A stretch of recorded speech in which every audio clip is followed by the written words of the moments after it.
Hey there, fellow travelers. Mark here with woltersworld, and today we're in the Atacama Desert in northern Chile. And today what we have for you are the don'ts of visiting the Atacama Desert. And I'm going to tell you this, don't worry about seeing some out-of-the-world sights. And when you're here, you have the Altiplano Lagoons, you've got the Valle de la Luna, the Moon Valley, you've got the Death Valley, you've got the Tatio geysers you can see that are bubbling up in the morning. I mean, this is just incredible. You can go and float in a lagoon that's actually like you're in the Dead Sea. You float above the water. I mean, there's so many incredible things to see here. Hikes, all kinds of stuff, but it's the landscape. You just feel like you're in another world, and that's one of the reasons why I tell people to come here, because it's such a different experience than you have anywhere else in the world. So don't think you're going to miss out on these incredible sights, from the stargazing to the sunrises to just everything here is just incredible. And another don't I have for you here is you don't have to worry about your safety. I mean, honestly, aside from the sun and the altitude, it might be a few other tourists you have to worry about, but Chile in general is very safe, and Atacama in here is safe as well. So it's a great place to be. But I got to tell you, in terms of safety, don't mess around with the altitude, because when you're going up, you're probably going to stay in San Pedro de Atacama, which is like 2,000 meters, right? But you might go up to 4,200 meters, and that can be really difficult for some people. So do be careful. Don't mess around that first day.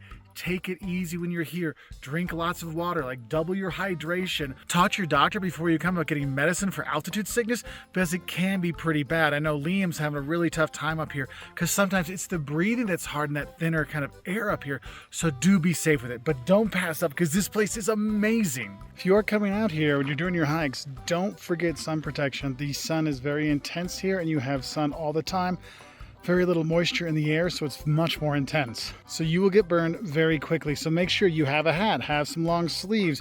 Make sure you're reapplying the sunblock quite often, because literally in 10 minutes out here without protection, you're going to get burned. So do be safe with that, okay? But hey, if you're used to South America and all those bugs, you don't have to worry about bugs. There's no bugs here because it's so high up, and there's no bugs.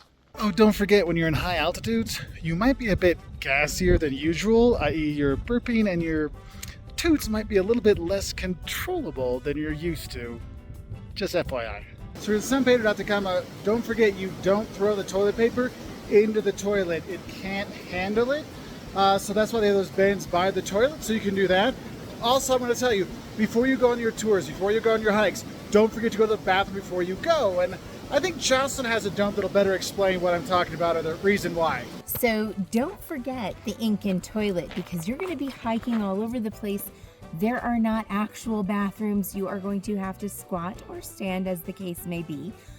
So I would suggest having a little thing of toilet paper in your pocket, because you never know when you gotta go. But I tell you what, best view ever.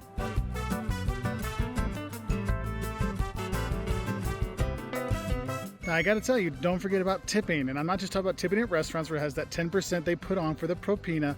I'm also talking about your driver and your guide when you're taking these tours. You want to be tipping them when you are here, because that is part of how they make money. And it's kind of one of those things. And I'll put the numbers right here to show you like some suggested tipping. Of course, it's up to you, but tipping is part of the culture here in Chile. When you have those guides and you have those drivers that are taking on these crazy roads, you'll be like, you know what? You earned your money today, pal. And driving down these hills, that's why you're going to be tipping them. So don't forget to tip them.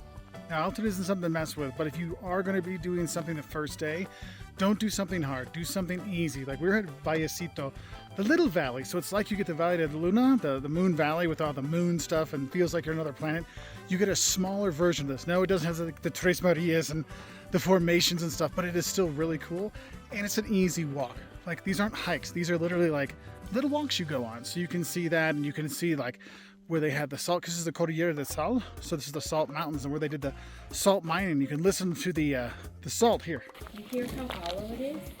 Yeah, that's what It kind of scares me, how hollow it is. But honestly, that first day, you just want to kind of relax. But if you can take in something like this, I mean, it's gorgeous to walk through, but I mean, that first day, you really should take it a little bit easier, okay? So just be aware of that. Also, first day or two, don't overdo it in terms of food or alcohol, especially meat. Like, don't overdo the meat and the alcohol, because it makes it harder for you to kind of acclimate to the altitude. So be safe with that, okay? Because I want you to enjoy this beauty here, because look at this. This is incredible. And this is the Vallecita, the little valley. Oh, Liam's down there. He's having a tough first day, so don't have a tough first day like me. We want you to have a good time. And I think the alcohol one's extra important to mention because if you're in these higher altitudes when we are up here, that alcohol will hit you harder and take it harder to recover from. So just be aware. And I know after a great day of hiking, you're like, yes, I want to have a big meal and I want to have some, some drinks to go along with it. Just be careful with that because they'll still kind of warn you about it. So just be aware. But yeah, but you can still eat well even if you're not having big meat stuff here and having the Chilean wine and the pisco sours and stuff. You can still have a good time. Don't worry. It's just about safety on those first couple days. I do have to say, don't think every hike is for you. Every tour is for you. There's going to be some like here in the Valley of the Cactus. You got to do a little bit of rock climbing when you're going through. So make sure you are honest with your abilities when you're going to be doing these things because it's not for everybody, but they're all beautiful, but just be ready. Now, when you are on the tours, when you are here, I do want to tell you, don't be afraid to talk to your guide or tell your guide, hey, can we slow down a bit? Because the guide's job is to get you from point A to point B. And so they're walk. And you might want to stop and take in the Cactus Valley, the valley of this, the moon or the Death Valley kind of stuff. So don't be afraid to say, hey, could you hold up for a bit? I really want to take in all this beauty here because there's so much beauty you don't want to miss out. So do have a heads up for that with the guides. Also, remember the tipping part, I talked about that already. Also, don't forget when you're going to be here, be a good tourist. Don't jump outside the pathways to go get pictures and stuff because we're trying to preserve nature here, so stay in the path. Don't be an ugly tourist. So I think it goes without saying, when you're doing these hikes, you're going out in the desert, don't expect to always have a signal on your phone. You actually do have it quite often, but it's not all the time, especially some things like here in the Valley of the Cactus. This one, there's no signal, so things go badly. That is one thing. That's why also I'd recommend you download Maps.me for your phone so it works even if you're offline. If there's no signal, you still have that. That'll help you out. Also, don't forget to download WhatsApp because a lot of the guides and tours will actually communicate with you via WhatsApp instead of like a website or something. So do have a heads up for that one. But yeah, this place is just gorgeous. Gorgeous. Even without a signal, it's amazing. Hey, just because you're up in the desert, don't think you're not going to see some really cool animals when you're here. You either got the vizcacha, which is basically like a cousin of the chinchilla, and you'll see it like hopping around or just taking a sun bath. And you're like, oh, it's so cute, and then it runs off. Or hops off more like it, but it's really cute to see. Also, you'll see vicuña, which are basically like, the wild version of an alpaca or llama kind of thing. You'll see that. Also, of course, there's the flamingos. You're going to see the flamingos in lagoons. And honestly, when you see flamingos in the zoo, you're like, that's cool. But when you see them in real life, when you see them here in the lagoons, you're like, dude, flamingos. It's really cool. So don't miss out on the animals. So don't think it's just this desert. There's so much more to see. And if you're going to places, checking out the, some of the flora that's here, that some of the rica, which might show up in your, a tea if you got upset stomach, or it might be in your pisco sour. They might have that. You might have that when you're here. You see that. There's all kinds of cool stuff to see. So don't think it's just hikes. Look for the flora and fauna when you're here too. So if you're going to be doing the sandboarding, I'm going to tell you this. Don't think the sandboarding down part is the hard part. The hard part is walking up the hill with your board. That is the part that really wears you out. It is really fun to do. I even made it down once. Yeah, I'm not very good at it, but I did my part to take part. The kids have loved it. It's one of those things they've enjoyed doing. Met some locals here as well and some other tourists, but yeah, that walk up there, that's the hard part. Going down, it's kind of fun. You fall on your face. It's not quite as painful as when I've gone snowboarding. So that's kind of a nice thing, but yeah, kind of cool. And I will say with all the stray dogs, don't think you're ever going to eat alone when you're here. So do know they'll come by and sit down and beg so cutely. And yes, sadly, I fell for it and gave them stuff. So they'll probably hang around for a little bit. But yeah, just be ready for that. And another tour you don't think about when you come here, and don't forget about it, is actually the stargazing tour. So the Tour Astronomico. Because this is one of the best places in the world to see the stars, and so you can go out. And even if you don't take a tour out of town to go see the stars, you can literally just walk down the side street where there's like one street light out, and then put your hands over your eyes like this. And you literally can see out into the stars. You'll see the Milky Way. It is unbelievable. That's why there's all these observatories here that you'll see around, and it's just beautiful because there's no water in the air. It's so dry, so it makes for perfect sky gazing and stargazing. It's unbelievable. So don't miss out on staring up at the stars when you're here. One thing I gotta tell you is when you're here in San Pedro de Atacama, don't think you can get away from Caracoles. Caracoles is the main street here in San Pedro. That's where the restaurants are, where the shops are. And where you wanna get the ATM, if you wanna get your souvenirs, all kinds of stuff, your little kiosk stuff. This is the street you're gonna be on, day or night. So you can get your good empanadas when you're here, you get your cheap food, get your expensive food, all kinds of stuff. But Caracoles, don't think you're going to get away from when you're in San Pedro. It's just where you're going to be. Now let's talk about the tours. One thing I got to tell you is don't worry about finding tours for all the great things you can do here because there's tons of tour agencies here. However, don't think all the tour agencies are the same. Read the reviews. Like, one we have is fantastic. Reviews were top notch. Our experience has been top notch. I've talked to other travelers. It wasn't the case. So don't forget to read those reviews. Also, don't forget, you can book some of your tours before you come here, but don't freak out if you forget or you find when you really want to do last minute because you're on Caracoles, the main drag. All those tour agencies there, they can probably arrange something for you if you want to grab a late night stargazing tour or if you want to come do a hike or something like that, you have that. Also, when you're on your hikes, don't forget to bring extra water with you, okay? Like I said before, you got to drink more water than usual, have that. But also, don't forget to bring snacks because you might get hungry on the way and there's not really any place to stop along here to grab a bite to eat, all right? So don't forget those little don'ts on your hikes. Also, don't forget the right shoes when you're going on these things. And if your shoes get wet, hey, don't forget to kind of spin them in the sand to dry them off so you can be safe on your hikes. Now, if you're going to go to the Altiplano Lagunas, one thing I need to tell you is don't forget you got to get your entry ticket here in Socaire, which I'm sure I'm butchering the name of the town, but you have to pick it up here. You see the little brown, building there? That's where you're gonna get it, because you can drive to the Lagunas and get there. They'll be like, hey, you don't have your ticket, you gotta drive all the way back down, so that's like an hour back and forth to get it. So don't forget to have it before you go up. Because honestly, do you wanna miss out on this? No, so pick up your ticket beforehand, all right? Then come up here and enjoy the hike up here. Because my goodness, the Altiplano Lagunas, Altiplanicas, they're just gorgeous up here. Also, don't forget to have cash when you're coming to Atacama, because sometimes you got to pay cash when you're going to go into some of the parks, and sometimes your tours don't include the entry fee into a park, so you want to have cash for that. Also for tipping your guides, but also tipping the staff where you're staying, because you want to have that. So don't forget to get some cash if you're at the Calama airport. There's ATMs there. If you're flying from Santiago, you can get money there. There's also ATMs in San Pedro de Atacama, so you can get that. But it's good to have cash and have small bills so you can grab stuff quick and go. Also, it helps when you're negotiating prices at the market.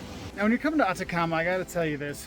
Don't think San Pedro de Atacama and Atacama is going to be as affordable as the rest of Chile. Look, there's a lot of international tourists that come here and they spend money, and that drives up the prices. So if you're in Caracoles looking for dinner, don't think it's going to be cheap. When you're looking for accommodation, don't think it's going to be cheap. This isn't the more affordable parts of, going to Chile. Like you're in Valparaiso, or you're going to Viña del Mar.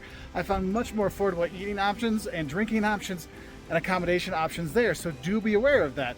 But what I will tell you is there are some budget things you can do when you are here to save a bit of money. And one of the big ones is just shop around. Shop around for your snacks. Shop around for your food, because you'll see similar things on the menus and the prices might be double in certain places. So just look around and see. And the thing is when I talk about saving money, another thing you can do is, I told you don't just take any tour guide, but one thing you can do to save money is don't forget, if you book multiple tours with the same tour company, they may give you a discount. So that can save you a little bit there. If you're looking for a place to bring your teenage kids, like your teenage in shape, like to be active kids, this is a fantastic place for the hikes, lagoons, all kinds of stuff. This is a place where they see nature, they get off their phones. I mean, it's been wonderful being here with Caleb and Liam. We brought one of Caleb's friends. I mean, it's just an incredible experience. So if you're looking for a place to take your teenagers, this is a place for your teenagers. I don't think everything's great for little kids, but there's stuff for little kids here too. But to really enjoy it, it's a great place with teens. Now, if you're trying to think about how you're going to get to San Pedro de Atacama and how you're going to get around, you're probably going to find a Calama airport, which is about an hour and a half away. And I want to tell you this, don't think public transportation is going to be really helpful for you when you're getting around San Pedro and going to the sites.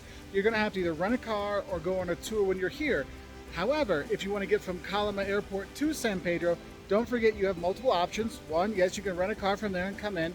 There's also transfers, so you might be with 4, 5, 6 other people and come up, or you can take the bus to San Pedro, so you do have that. But honestly, don't worry about renting a car when you are here.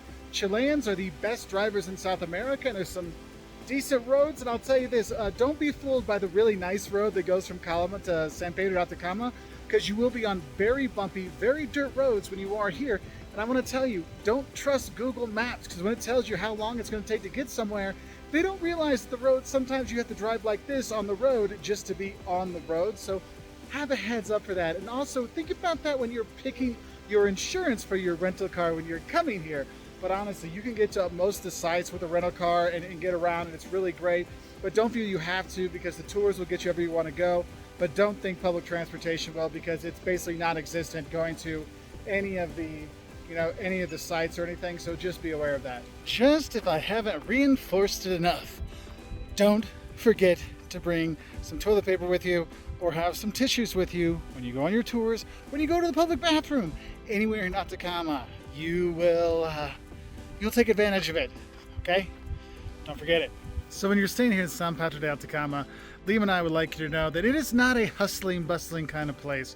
It is the tour base. This is where you're going to be based out of to go do all those adventure kind of things. And those tours, they'll start early in the morning, or you might have an afternoon tour, but you're gone most of the day, and you kind of see that in this kind of laid back town. So don't expect a lot of things to be going on. I will say though, when you come back after your tour, don't wait to eat dinner, because 10 o'clock at night, most of the restaurants are kind of closed down by then, the shops close down by then, but you can book your tours and stuff in the evening time when you get back, which is kind of cool, because they know tourists come back from their tours 6, 7 o'clock at night, they eat, they might want to do another tour the next day, so those do stay open till about 10, shops till about 10, so that's kind of nice. But it is kind of a just laid back kind of thing, and that's what's cool about it. You can just kind of chill out when you're here and walk slowly down the street. Also, when you walk slowly down the street, you'll probably notice the stray dogs. Don't worry about the stray dogs. There's a lot of them here. You'll see some will actually have like vests made for them, or they'll just be chilling out and you'll see them around. You can feed them, you can pet them, it's up to you, but just don't be too worried about them, because they might follow you around if you do feed them, so just have a heads up for that. Now there is one time you'll notice a little bit of hubbub early in the morning here in San Pedro de Atacama, and that's this. Look, if you're going to go to Tattoo Geysers on a tour the next day, don't stay out late, because they all leave about 4:30 in the morning, because they want to get you to the geysers in time so you can see the steam coming off. So it's like, oh, sunrise and steam, and it really makes it really beautiful. But it does mean you have to leave early in the morning. So don't get too crazy at night before that, because it will make it a bit tougher in the geysers the next day. Let's think about some other things you might want to think about. One, don't forget to bring your swim trunks, because you can go swimming in some of the lagoons. No, not all of them, but there are some you can, which is kind of cool. You can do that. Also, don't forget you can rent bikes when you come here, and you can go right around town to get some of the other parts of town. I mean, if you want to do the sandboarding by yourself, you can actually rent a sandboard and a bike and take yourself out to the hills for it, though it's a kind of a tough ride, but it is something you can do. Also, I think it's important to notice, when you look at your souvenirs here, don't think everything is like handmade Chilean, because some of the stuff comes from Bolivia, some stuff comes from China. So when you're looking to get the souvenirs, make sure you go to some of the artist places that are selling it, so you know who's making it, so it's not just some cheap knockoff from someplace else. You're actually getting stuff from people here in Chile. Another thing we should probably talk about is if you're going to use San Pedro de Atacama as kind of your jumping off point of leaving Chile, and you're going to be heading to Bolivia or Argentina, and I want to tell you, don't think the border crossings are the same. You might have more, let's say, steps when it comes to Bolivia than it does Argentina, but it really depends on your nationality, where your passport's from. So check and see if you need a visa for one of those countries, because sometimes you do, sometimes you don't. So that could have a little hold up. So sometimes you could do the visa before you come, so it's kind of already taken care of. Otherwise, some you can do at the border. It might take a little bit longer, but you want to make sure you have the right, information they're going to need. So do be aware of that, because I know on my trips going across the border, it was a lot easier going through the border going to Argentina than it was going into Bolivia or coming into from Bolivia. So do be aware of that, because this is a fantastic place. If you're going to go to the Salar de Uyuni, the Uyuni salt flats in the southern part of Bolivia, that is one of the most beautiful places. I mean, here it's beautiful in Atacama, but there it's even cooler. So it does make a good kind of departure into there, so you can do tours from here to there. But yeah, those border crossings can be a bit interesting, let's say.